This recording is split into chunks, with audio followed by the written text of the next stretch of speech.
ఏమంటుండంటే దేవుడు, మీ అపవిత్రతని యావత్తును పోవునట్లును నేను మీ మీద శుద్ధ జలములను చల్లదను, మీ విగ్రహముల వలన మీకు కలిగిన అపవిత్రతనంతయు తీసివేసదను, నూతన హృదయంను మీకు ఇచ్చేదను, నూతన స్వభావమును మీకు కలగజేతను, రాతి గుండె మీలో నుండి తీసివేసి మాంసపు గుండెని మీకు ఇత్తును, నా ఆత్మను మీ యందుంచి నా కట్టడలను అనుసరించు వారిగాను నా విధులను గైకొని వారిగాను మిమ్ములను చేసేదను. దేవదేవునికి మహిమ కలుగునుగాక. దేవుడు ఈరోజు మనతో మాట్లాడుతున్న మాట ఏమంటుండంటే, మన అపవిత్రతని యావత్తుని ఆ దేవదేవుడు కొట్టివేయబోతుండు. ఏ విధంగా మన అపవిత్రతని ఆ దేవదేవుడు కొట్టివేయబోతుండు అంటే, ఆయన మన మీద శుద్ధ జలములను చల్లి, అవును, శుద్ధ జలములని మనపై ప్రోక్షించి ఆ దేవదేవుడు మనపై ఉన్న అపవిత్రత యావత్తును, అంటే మన పూర్వ దినాలలో ఏ దోషాలలో, ఏ పాపాలలో, ఏ పితరుల దోషాలలోనైనా, లేదా మనంతట మనం చేసుకున్న పాపాల వల్ల కానీ, దోషాల వల్ల కానీ, విగ్రహాల వల్ల, స్పెసిఫిక్గా కొన్ని విషయాలు ఇక్కడ దేవుడు చెప్పిండు.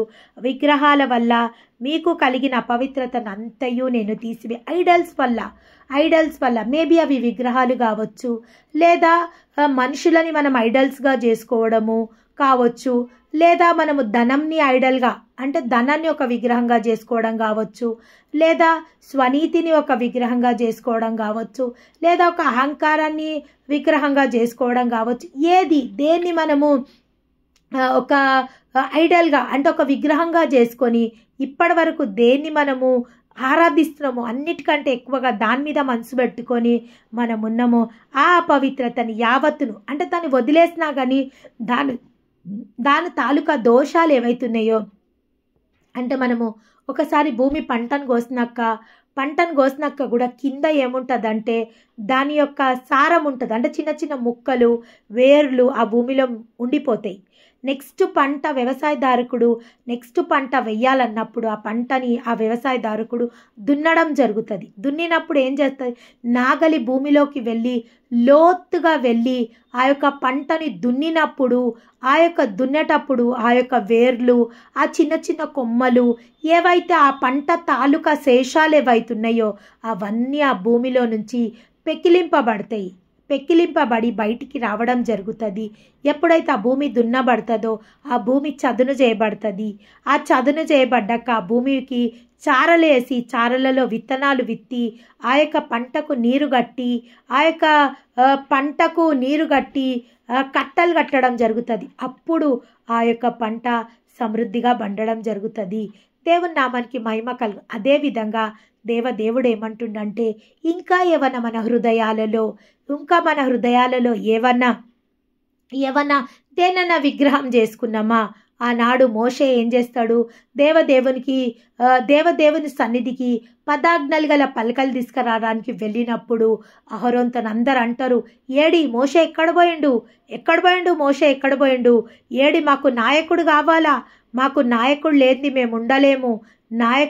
మేము ఉండలేము అన్నప్పుడు ఆ యొక్క అహరోన్ ఏం చేస్తాడు, వాళ్ళ దగ్గరికి వెళ్ళి అన్ని చెవు పోగులని, వాళ్ళ దగ్గరికి వెళ్ళి ఆ బంగారంని తీసుకొని ఒక పూత విగ్రహంగా, ఒక దూడ విగ్రహంని చేసి ఆ దూడని వాళ్ళు ఆరాధిస్తుంటారు. అప్పుడే మోషే ఎంతో సంతోషంతో దేవదేవుని నుంచి ఆ 10 ఆజ్ఞలు గల పలకలు ఎంతో భక్తితో ఉపసించి తీసుకొని వస్తుంటాడు. కానీ ఎప్పుడైతే వాళ్ళ ఆ విగ్రహంని చూసి మోషే చాలా మనసు వ్యాకుల పడిపోతుంది. ఏంది మనుషులు, కొంచెం సేపు నేను మరుగైపోతే, కొంచెం సేపు నేను వాళ్ళ కోసమే వెళ్ళిన కదా, కానీ వీళ్ళు అర్థం చేసుకోకుండా చూడండి దేవునికి వీళ్ళు ఒక పోత దూడని చేసుకొని దానికి సాష్టాంగ పడుతుండ్రు, దానికి నైవేద్యాలు పెడుతుండ్రు, దానికి సాగిల పడుతుండ్రని ఎంతో కోపం తెచ్చుకొని ఆ 10 ఆజ్ఞలను పలగొట్టడం జరుగుతుంది. దేవునికి మహిమ కలుగును గాక. అవును, కొన్నిసార్లు మన జీవితంలో కొన్ని జరగకపోవడం వల్ల, లేదా కొన్ని డిలేస్ జరగడం వల్ల కూడా కొన్ని ఐడల్స్ వైపు మనం ఆకర్షింపబడుతుంటాము.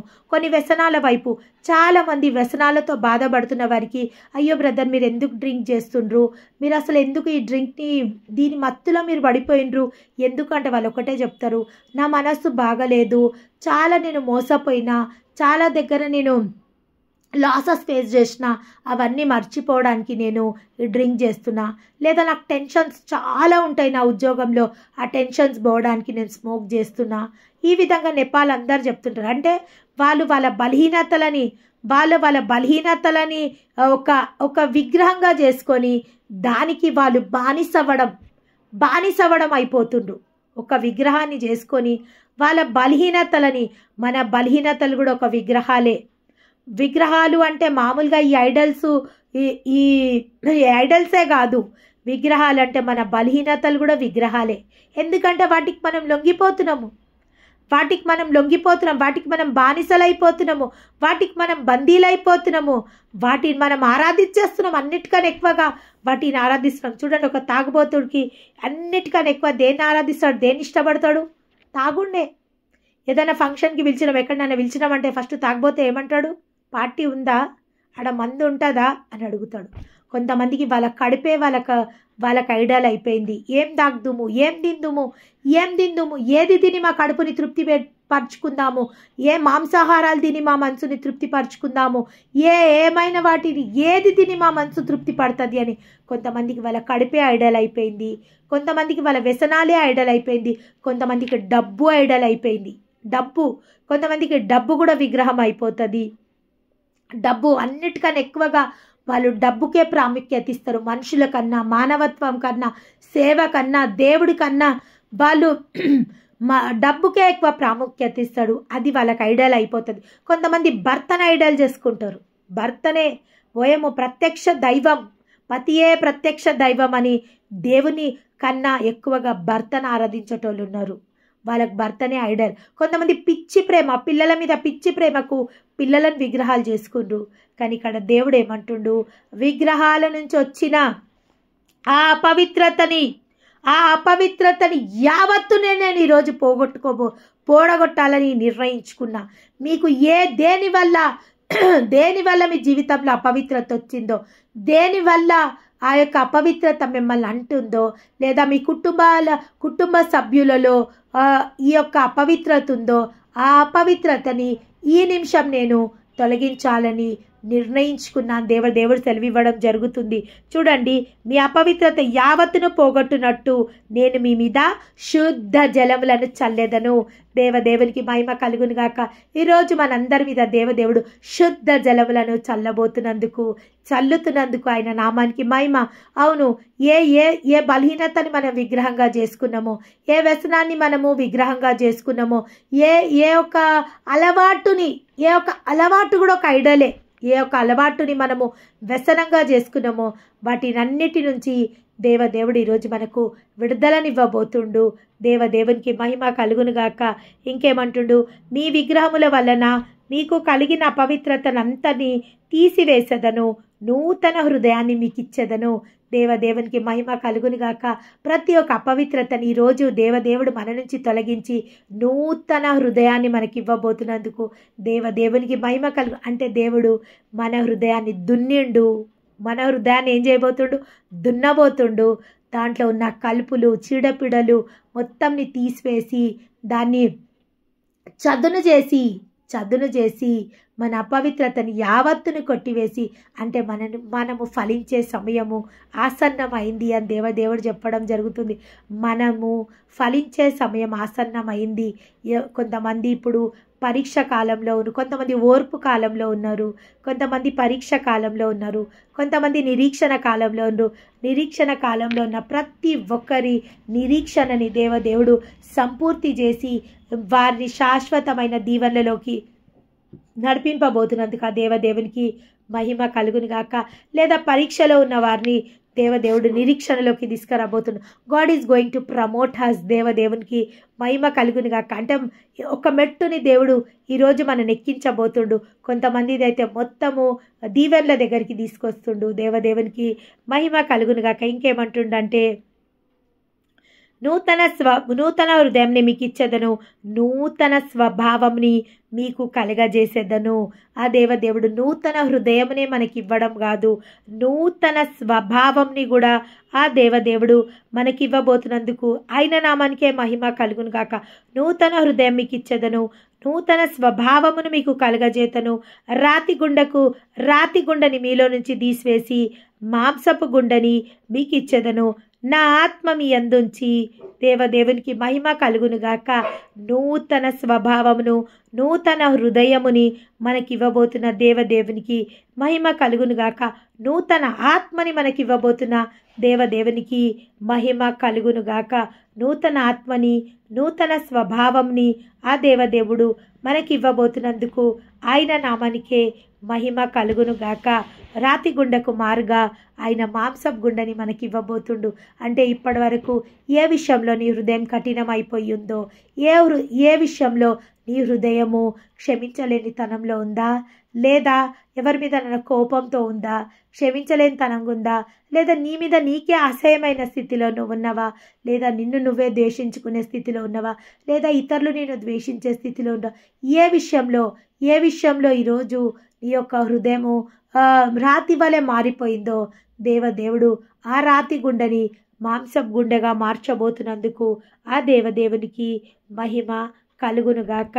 అవును, ఆ దేవదేవుడు మన రాతి గుండెకు మారుగా ఆ దేవదేవుడు మనకు మాంసపు గుండెని ఇవ్వబోతున్నందుకు ఆయన నామానికే మహిమ కలుగునుగాక.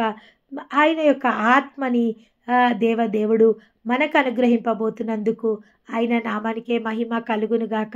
చూడండి, దేవదేవుడు ఈరోజు మన అపవిత్రతని యావత్తుని పోగొట్టడానికి ఆయన సిద్ధమైన దేవుడు. అందును బట్టి దేవదేవునికి మహిమ కలుగునుగాక. ప్రతి విధమైన అపవిత్రతని విగ్రహంగా మనం చేసుకొని దేనన్నా ఆరాధించిన దాని అపవిత్రతని, లేదా మనము ఏదైనా బలహీనతని ఆ బలహీనత మన జీవితంలో విగ్రహం అయిపోయిందా, ఆ బలహీనత నుండి కూడా దేవుడు మనని విడిపించబోతుండు. నూతన స్వభావమును మనకివ్వబోతుండు, నూతన ఆత్మని మనకివ్వబోతుండు, నూతన హృదయాన్ని దేవుడు మనకివ్వబోతున్నందుకు దేవదేవునికి మహిమ కలుగునుగాక. మన దేవుడు అద్వితీయ దేవుడు, మన దేవుడు ఆది సంభూతుడైన దేవుడు, మన దేవుడు యుగ యుగములకు నిత్యుండగు తండ్రి, తరతరం నుండి మనకు నివాస స్థలం అయిన దేవదేవునికి మహిమ కలుగునుగాక. మన దేవుడు నిన్న నేడు నిరంతరం ఏకరీతిగా ఉన్నాడు, మన పక్షంలో ఉన్నాడు. ఎప్పుడు మన దేవుడికి ఒకటే చింత, మనని ఎప్పుడు ఆయన శుద్ధీకరిస్తూనే ఉంటాడు, ఎప్పుడు మనని కడుగుతూనే ఉంటాడు, ఎప్పుడు మనని బాగు చేస్తూనే ఉంటాడు. అందుని బట్టి ఆ దేవునికి మహిమ కలుగునుగాక.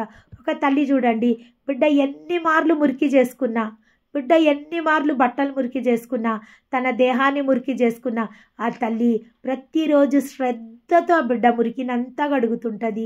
ఆ బిడ్డకు ఆ యొక్క మురికి బట్టలను తీసేసి ప్రతిరోజు ఆ బిడ్డకు మంచి బట్టలని, ప్రశస్తమైన బట్టలను వేస్తుంటుంది. ప్రతిరోజు ఒక నూతన వాత్సల్యత ఆ బిడ్డకు చూపెడుతుంటుంది. అది మన యొక్క యేసయ్య ప్రేమ. తల్లి ప్రేమ కన్నా గొప్ప ప్రేమ, తండ్రి ప్రేమ కన్నా గొప్ప ప్రేమ మన తండ్రి ప్రేమ. రోజు ఆయన మనని శుద్ధీకరిస్తుండు, రోజు ఆయన మనని కడుగుతుండు, రోజు ఆయన మనని బాగు చేస్తున్నందుకు దేవదేవునికి మహిమ కలుగునుగాక. నిమిషం మాత్రం నేను నిన్ను విస్మరించి తిని అధికమైన వాత్సల్యంతో నేను హత్తుకుంటాని ఏషియా 54లో అంటుండు. నిమిషం మాత్రము, ఒకవేళ ఒక నిమిషము నిన్ను వదిలిపెట్టిందేమో బిడ్డ, ఆ నిమిషంలో నువ్వు తల్లడిల్లిపోతున్నవేమో, నువ్వు కలవరపడిపోతున్నవేమో, నువ్వు భయపడిపోతున్నవేమో. నిమిషం మాత్రం నిన్ను విస్మరించిన, కానీ అధికమైన వాత్సల్యంతో నిన్ను హత్తుకుంటా. నువ్వు భయపడిన వేళలో, నువ్వు భయపడి కలవరపడిన వేళల్లో నేను నిన్ను హత్తుకోబోతున్నా. ఆ భయం మనకు లాభమా నష్టమా? లాభమే. మనము భయము కలిగిన వేళలో కలవరపడి మనం భయపడుతుంటే మన తండ్రి మనని హత్తుకోబోతుండు. మనం కొన్నిసార్లు బాధతో తల్లడిల్లుతుంటే, బాధతో అరవలేక అరుస్తుంటే, బాధతో వేదనతో మనం నింపబడితే, ఆ వేదనలో ఆ బాధలో మన దేవుడు మన చెంతకొచ్చి ఆ బాధని మన నుంచి తొలగించి, ఆ దుఃఖానికి ప్రతిగా ఆనందమును, ఆ భారభరితమైన ఆత్మకు ప్రతిగా స్తుతి వస్త్రంను మనకు అనుగ్రహిస్తుండు. అవును, ఎప్పుడన్నా నువ్వు అవమానపరచబడ్డప్పుడు నీ రోదనని విని నీ దేవుడు పరుగున నీ దగ్గరకు వచ్చే దేవుడు. అవును, నీ అవమానంలో నిన్ను ఒంటరిగా విడిచే దేవుడు గాడు. ఒకవేళ నీ దేవుడే నిన్ను అవమానాలలో ఒంటరిగా విడిస్తే ఇప్పటి వరకు నీ భూమిపైన ఉండకపోతుంటివి. ఆ మాటలు నిన్ను శూలాలలాగా గుచ్చుకున్నప్పుడు ఆ రోజే నీకు చివరి రోజు అవుతుండే, ఆ రోజే బలవంతంగా నువ్వు మరణం పాలవుతుంటివి. కానీ ప్రతిసారి నువ్వు అవమానపరచబడ్డప్పుడు, నీ హృదయానికి భయంకరమైన గాయాలైనప్పుడు, భయంకరమైన అవమానాలైనప్పుడు నా తండ్రి మనందరినీ సేదతీర్చి మన గాయంలని కట్టిన దేవదేవునికి మహిమ కలుగునుగాక.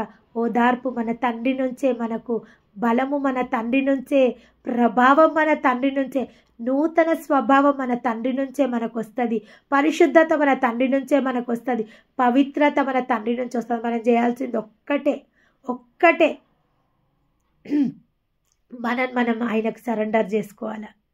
మనం ఎప్పుడైతే ఆయనను సరెండర్ చేసుకొని మనం ఎప్పుడైతే ఆయనకు సమర్పించుకుంటామో, ఎప్పుడైతే మనం చేయాల్సింది ఒక్క పని, మనము ఆయనకు సమర్పించుకుంటామో, అప్పుడు మనలో నా అపవిత్రతను యావత్తుని ఆయన తీసివేసి మన పైన శుద్ధ జలములను చల్లి మనని పరిశుద్ధపరిచి మన రాతి గుండెకు మారుగా మాంసపు గుండెనిచ్చి నూతన స్వభావంని, నూతన హృదయాన్ని, నూతన ఆత్మని ఆ దేవుడు మనకు అనుగ్రహింపబోతున్నందుకు ఆయన నామానికి మహిమ కలుగునుగాక. మన దేవుడు ఎంతైనా నమ్మదగిన దేవుడు. చూడండి, నా ఆత్మ మీ యందుంచి నా కట్టడలను అనుసరించు వారిని గాను, నా విధులని గైకొని వారి గాను మిమ్ములని చేసేదను. మనం ఆయన కట్టడలను ఆచరించేది, మనం ఆయన విధులని గైకొనేది, ఆయన మనని అట్లా చేస్తాడంట. దేవునికి మహిమ కలుగునుగాక. ఆయన కట్టడలను ఆచరించే వారిగా, ఆయన విధులని గైకొనే వారిగా మనం చేస్తాడంట. అంటే ప్రతి విషయంలో మనని దేవుడు పర్ఫెక్ట్గా చేస్తాడు. దేవునికి మహిమ కలుగునుగాక. మన దేవుడు మనని పర్ఫెక్ట్గా చేసే దేవుడు. ఆయన మాట మనం వినాలంటే కూడా ఆయన మన మాట వినేటట్టు ఆయన చేసుకుంటాడంట. మనం ఆయన కట్టడాలు వినేటట్టు ఆయన మనం చేసుకుంటాడంట. ఆయన విధులలో మనం నడిచేటట్టు ఆయన మనం చేస్తాడంట. మనని బాగు చేసుకునే మన దేవుడు మన పక్షంగా ఉండగా మనకు విరోధి ఎవరు? చూడండి, మనని పడిపోతే లేవనెత్తే దేవుడు మన పక్కకున్నాడు. పడిపోతే లేవనెత్తే దేవుడు మనకున్నాడు. మనము తప్పిపోతే వెతికి రక్షించుకునే దేవుడు మనకున్నాడు. తప్పిపోతే వెతికి రక్షించుకునే దేవుడు మనకున్నాడు. మనము కృంగిపోతే మనని లేవనెత్తుకునే దేవుడు మనకున్నాడు. మనము పాడైపోతే పరిశుద్ధపరిచే దేవుడు మనకు తోడై ఉన్నాడు. మనము విసిగి వేసారిపోతే మనని ధైర్యపరిచే దేవుడు మనకున్నాడు. ఆ దేవుని బట్టి మహిమ కలుగునుగాక. మనకున్న ధన్యత, మనకున్న కృప ఈ భూప్రపంచంలో ఎవ్వరికీ లేదు. నిజంగా ధన్యులం మనము, ధన్యులము. ఆయనని దేవునిగా కలిగిన మనము ధన్యులము. దేవునికి మహిమ కలుగునుగా. మనంత అదృష్టవంతులు ఈ ప్రపంచంలో లేరు. ఈరోజు నీ స్థితిని చూసి, ఈరోజు నీ పరిస్థితిని చూసి నువ్వు ఆపోతున్నవా? కానీ ఆ దేవుని కలిగిన నువ్వు ధన్యురాలువు. ఈరోజు దరిద్రతతో నువ్వు ఉన్నవా? బాధలలో, లేమిలో నువ్వు ఉన్నవా? కానీ శ్రీమంతుడైన అద్వితీయ కుమార్తెవి నువ్వు. నీకు కొదవైనది ఏదీ లేదు. భూమియు దాని సమస్తమును నీ వశంలో చేసిండు దేవుడు. దేవునికి మహిమ కలుగునుగాక. ఈరోజు నా జీవితంలో ఫలింపు లేదు, నా జీవితంలో ఏ మార్పులు లేవు, నా జీవితంలో ఎక్కడేసిన స్థితి అక్కడనే ఉందో దేవుడు అంటుడు, భూమిని ఫలించి విస్తరించి అభివృద్ధి పొందించు. ఎందుకంటే నీకు అధికారం నేను ఎప్పుడో ఇచ్చేసిన. సర్వ అధికారములు మన దేవుని యందు మనకు అనుగ్రహింపబడ్డది. దేవుడు అంటుడు, అడుగుము జనమును స్వాస్థంగాను బూది దిగంతముల వరకు నీకు సొత్తుగా నేను ఇవ్వడానికి రెడీగా ఉన్నా. ఈరోజు అడుగుడి మీకు ఇవ్వబడును, తట్టుడి మీకు తీయబడును, వెతుకుడి మీకు దొరుకును. అడిగిన ప్రతి వారికి నిశ్చయంగా నేను అనుగ్రహించడానికి సిద్ధమై ఉన్నాను అంటుండు. మన దేవునికి మహిమ కలుగునుగాక. మనం ఆరాధిస్తుంది ఒక సామాన్యమైన దేవుణ్ణి కాదు, సామంతుణ్ణి, సౌరభౌముని, అద్వితీయుణ్ణి, ఆశ్చర్యకరుణ్ణి, ఆలోచనకర్తని, బలవంతుడైన దేవుని, సృష్టికర్తని, సృష్టిని భూమిలో శూన్యములో వేలాడదీసిన ఆ దేవుని మనం ఆరాధిస్తున్నాం. మన జీవితంలో ఏ మేలు కొదవై ఉండదు. ఎప్పుడు ఏ మేలు కొదవై ఉండదు. ఎప్పుడు నువ్వు నమ్ముట నీ వలనైతే నమ్మిన వారికి సమస్తం సాధ్యమే అంటుండు. ఆ దేవునికి మహిమ కలుగునుగాక. మహాపరిశుద్ధ